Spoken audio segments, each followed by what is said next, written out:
Мен Тәттімбеттің Көкейкесті деген күйін орындап берейін сіздерге. Ол күйдің аңызы бізге жетпеген. Ол жерде де бір түсініксіз дүниелер бар. Тәттімбет өмірінің соңғы кезінде шығарған екен Көкейкестін деп айтады.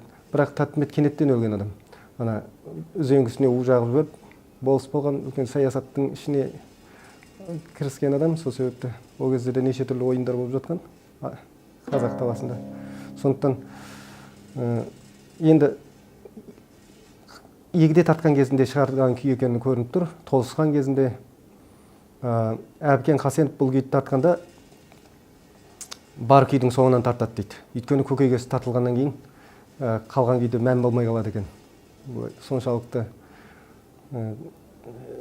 сүйегі асыл күй болып тұр олар үшін.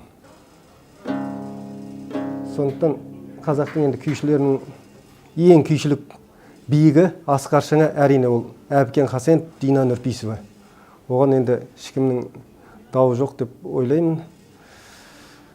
Олардың құпиясын 10%-ін ашқан жоқпыз, соншалықты күрделі болды бізге. Әбікеннің орындауымен жеткен Тәттімбеттің Көкейкесті күйін тартып берейін.